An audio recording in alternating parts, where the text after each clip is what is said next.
Kelp, go crazy.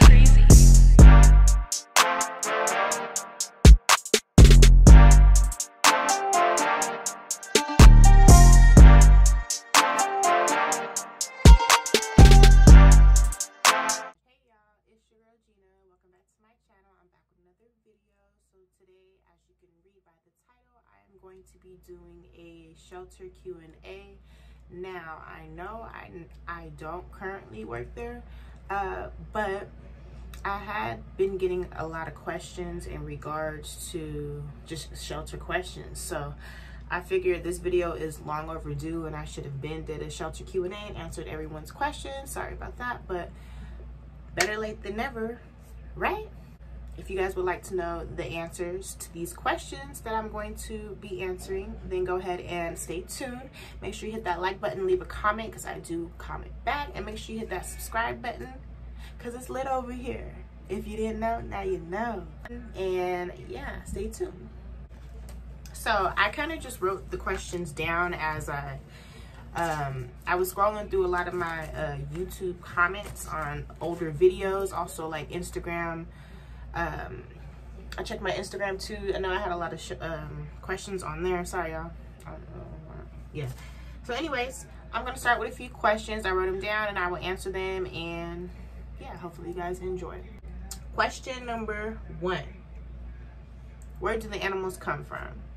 So, believe it or not, they're not on back order. We don't order them from Amazon. They don't come from PetSmart. Most of the times they're stray animals, meaning at some point they had an owner, or lost animals. They have an owner or had an owner. The dogs come in the shelters as stray. So sometimes they come in as stray and owners come back to claim them, meaning that the animal just got lost. So for example, a lot of people say, oh, I let so-and-so pet sit, and so-and-so who was pet sitting let the dog loose. So the dog ends up at the shelter by a member of the public. So then they come and redeem the animal. Another case is the lawn people, they were doing yard work. They forgot to hit the latch on the gate, and the dog hit the gate and it got out. So the animal's lost, people pick it up, and it ends up at the shelter. And then once again, people redeem it. So yeah, pretty much sum it all up. Animals come from the street, lost. Some of them come from, like, they're feral. A lot of them come in feral. Sometimes people capture them and they come in feral and they didn't actually belong to anyone. They just had been out on their own for a while. Feral animals. So yeah, that's where the animals come from. Next question. How long is a dog kept until it goes up for adoption? So it depends on how the dog comes in. So say the animal comes in with a collar with identification on it, meaning like a phone number, a pet, like a name, license tag, something to identify this dog. This dog comes in, so we hold on to it for 10 days. 10 days when we do everything. And also if they come in with a microchip, we hold on to them for 10 days. 10 days. So 10 days, we research the microchip. We send out mail to the address that's on file on the microchip. We call the number that's on file on the microchip. If there's, what is it called? Like a next of kin, like somebody else, emergency contact, we contact them. They're posted online on the website. So people can look up the website and see and scroll through all the dog's pictures and see. And if there's not a picture, there's always a description. And if you think that's your animal, you're more than welcome to come into the shelter and identify. And then also, if a dog does not come in without any of those things, so it just comes in bare, it's just nothing. We don't know anything about this dog except for it's a dog. It's held for 72 hours. Yeah, 72 hours. Next question. How do you determine whether a dog is an adoptable animal? So there is, I would say personally, I'm gonna say personally, and then I'm gonna say, what's it called? I don't know. I'm just say, I would say from the jump, when the dog comes into the shelter, you just immediately just watch their behavior. How do they respond to strangers? How do they respond to loud noises? How do they respond to being handled by men, women? How do they respond to being vaccinated? How do they respond to being walked? Just everything. You just literally watch this dog from the moment that it comes in until you get it to the kennel. And even then, while you're cleaning, you're watching the behavior. Walking it, you're watching the behavior. And then there's a point that we do a behavior assessment. Once the animal becomes the shelter's property, which is after that 72 hours, which is after that 10 day.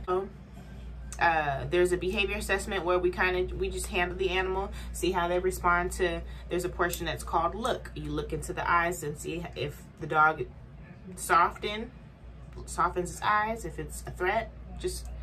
There's just a behavior assessment that is done. There's a sensitivity portion, there's a toy portion, there used to be a food portion to see if the dog's food aggressive. All of those things will determine whether an animal is an adoptable candidate. Next question, are you a non-kill shelter? I would say not a non-kill shelter, but I would say euthanasia the rate is very low. I want to say it was at a 90%. I don't know how many percentile it was before I left, but euthanasia was very rare. So euthanasia would happen if the animal is severely injured, severely sick, there's nothing that the vet staff can do, and the vet feels that it's humane to humanely euthanize this animal, don't want it to be suffering. So humane euthanasia is the option. Or the animal's behavior is just like, no way you can handle this animal. You can't get near it. You can't touch it. There's no coming through to it. It's just aggressive. It's going to attack you if you open that kennel. That is not safe to the public to put out for adoption. So unfortunately, if a rescue group does not want to take that on, or a foster doesn't want to take that on, or just us as staff, we cannot handle this animal. Volunteers cannot handle this animal. No one can handle this animal. It has to be euthanized, unfortunately. So I wouldn't say the shelter is a non-kill. I would just say it's euthanasia when needed. It's not just, oh, you've been here for 6 months, it's time to be euthanized. Nope, we've had dogs sit in the shelter for years. And it's not like, oh, you're a pit bull, you have to go. It's not, oh, you're a Chihuahua who you have to go. It's not breed specific. It's literally injury, sickness, behavior. All right, next question. That's the next question, kind of ties into what I've already been talking about. How often is euthanasia performed? Very rarely. Very rarely. Do you need a degree to do what you're doing? No, you do not need a degree, but you do need experience, I would say. You need knowledge on breeds. You need knowledge on signs of kennel cough. You need knowledge on signs of parvo. You need knowledge of signs of the animal's in distress. You need knowledge of this animal's gonna bite me. You need knowledge of this animal is high energy. You need knowledge. You need handling skills. You can't be having a dog walk you. You need to be able to restrain an animal whenever it needs to get anything done. For example, heartworm tag, just anything. You also need, what else would I say? You need vaccine knowledge. You need to know what you're giving these animals and where to administer these vaccines. For example, the distemper parvo vaccine, where are you going to give that shot? The rabies vaccine, where are you going to give that shot? And how high to give it, and where, things like that. So I wouldn't say you need a degree. You would just really need experience. You need knowledge. And me personally, I started off in vet tech school, and that's where I got a lot of my knowledge. And then I transferred to a pet hospital. I got some more knowledge, and then I started at the shelter, got even more knowledge. So no degree needed, but knowledge, and you need to know what you're doing, because you will get bit. And I personally have never been bit. Are you ever scared of certain dogs? I would say yeah, but it's not often. There's a lot of dogs that come in, they come in defensive, they're growling, they're barking, but they're all that, but they're not gonna really be about what they're trying to, you know what I'm saying? They're all talk. They're not about action. They're all talk. So talking meaning they're all growl. They're all bark. They're all lunging, but they're not actually going to do any of those things that they were doing over here, you know? There are a few dogs that do mean business, and those are the ones that that I'm scared of. I mean, I can get them out probably, I don't know, but there are some dogs that are pretty scary and that I will not mess with, and that's something that you don't have to do. You don't have to handle a dog if you don't feel comfortable. How do you work? How do you work there? I couldn't do it. I take all the animals home. First of all, it's illegal to have more than a certain number of animals. You can't have more than a certain number of animals. Secondly, working with every breed, every animal, you kind of get an idea of what you would and wouldn't take home.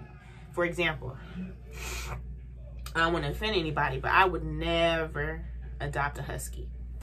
Never. I've seen huskies scale our kennels.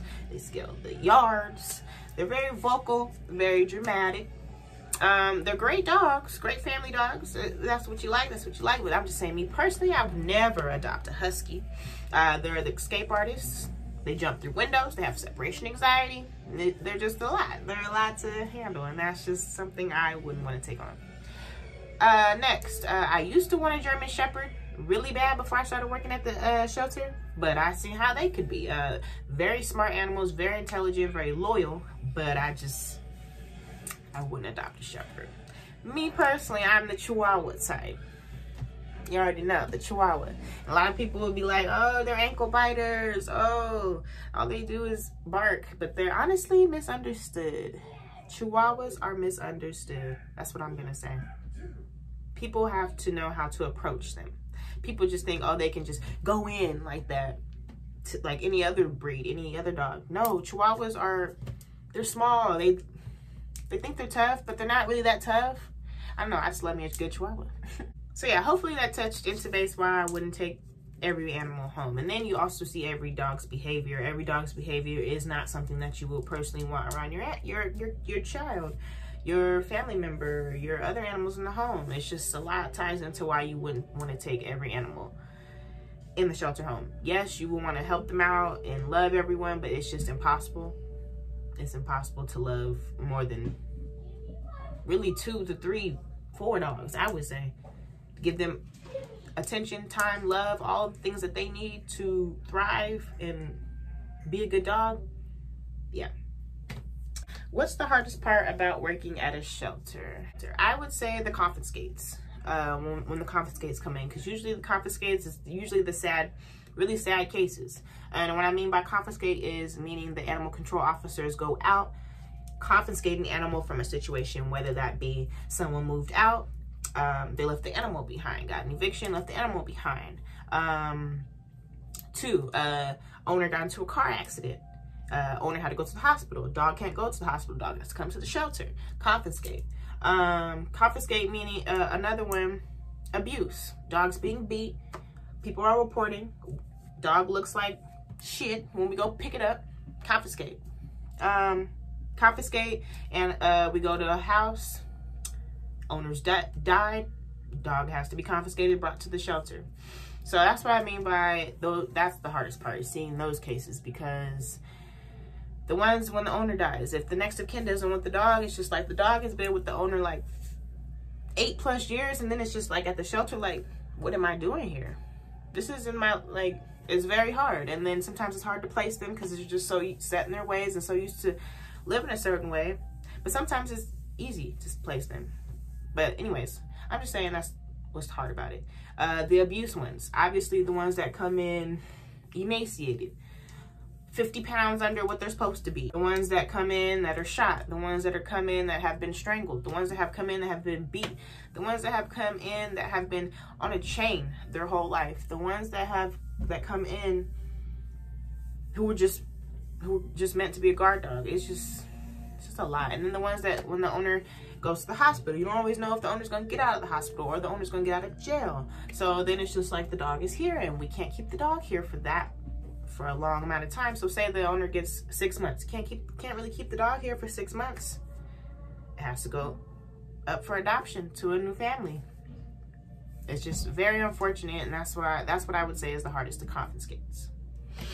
What's your favorite breed? Chihuahua. You already knew. What are things member of the public may not know about the shelter? Actually, I wrote a list down because I didn't want to forget anything. So something that people who don't work in the shelter, who are looking from the outside in, wouldn't know are a lot of people think dogs are sedated and on meds all day. No. Only time dogs are medicated is if they need to be medicated for a reason, meaning they come in with hair loss. Doctor puts them on cephalexin. They have kennel cough. Doctor puts them on doxycycline. Like, there's no other reason besides being sick that they're on meds. A lot of people don't know to check the website for lost animals. People do not know that, because me personally, before I worked at the shelter, I would never know to look out on a website to look for a lost animal if I lost one. So you just really look up your local shelters around you and look on their website. They have a lost section. Also check the adoptable section depending on how long the animal has been lost. And also, like I said, if they don't have a picture, if the description matches, go check it out. And also if your animal's microchipped, keep your information up to date, because they just be disconnected. Next, microchips aren't GPS, but they're very beneficial. They're not GPS. Unfortunately, if they were GPS, I don't know how many dogs might end up at the shelter. People could just track their animal, just run around like, oh, hey, there he goes. No, it doesn't work that way. It's just really an identification. If you take the animal to a facility that has a microchip scanner, they can scan your animal, and then a number comes up depending on the company that you have microchipped your animal with, and then they contact the company, then they have the owner's information there. So that's what I mean by it's beneficial. We've had dogs been lost for years, and they come into the shelter, scan them, call the owner, oh, they've been lost for years, and they get reunited. It's probably because somebody stole it, really. That's what happened. License is required. People don't know that you're supposed to get your animal licensed. There's a fee if you don't got your animal licensed. Get your animal licensed. Keep your fence intact to avoid liability dogs. People think, oh, my fence is just, it'll be all right. And if he gets loose, that'll be all right. No, not realizing that if they get out there and get into some big trouble, and the trouble that they get into contacts animal control, you may have a case on your hand. You may have a vicious filing against your animal, and you may not be able to get your animal back. So please keep your animal contained in your home. Keep your fence together. Next, not all dogs want siblings. So we get a lot of people coming to the shelter, they want to adopt, say, oh, I want to adopt because so-and-so lost their sibling and they've just been so lonely and they want another sibling, or I just want somebody who my dog can play with. Then a lot of times they don't even know if their dog is dog social. So we do intros and they go wrong, and it's usually their dog, not the dog at the shelter, and they're just wondering what happened. Your dog doesn't want a sibling. Your dog enjoys being only dog in the home. Just a heads up. We see it a lot. Next, teach your children to respect animals. Dogs are not toys. They are a lifetime commitment. So yeah, we see a lot of animals get returned. We see a lot of animals coming on quarantine simply because the adults in the home could not teach their children to respect the animal, meaning dogs eating. Here comes the kid. Kids reaching in the bowl, kids yanking on the dog's back, kids riding his back, dog bites the child, dog goes to shelter, oh, it's his fault. Would you want to be bothered and rode on and your food messed with while you're trying to eat? Teach your children, teach your kids. Also, what else?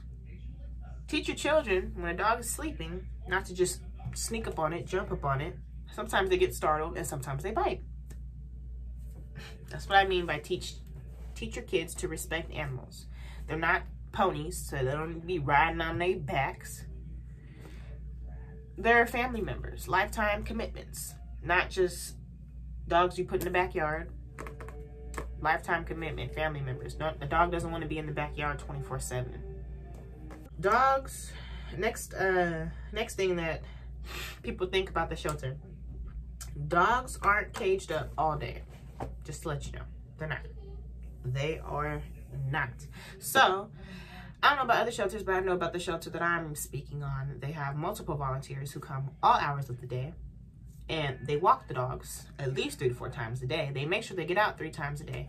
And not only that, us as staff members, when we're cleaning, if we notice a dog is potty trained, we put him out in the yard. That's outside time. They're just not in the yard, in a kennel all day. They come out for adoption appointments. They come out for walks. They come out for play groups. And they just come out the kennel. They're not in the kennel all day. I'd go crazy being in a kennel all day.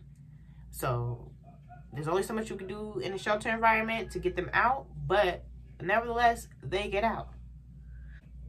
All right, so you guys, that sums up my video. Thank you guys so much for watching and staying tuned. I hope I answered a lot of you guys' questions, and hopefully you enjoyed this video. So yeah, make sure you hit the like button and make sure you leave a comment and subscribe to your girl, and I will catch you guys in my next video. Bye.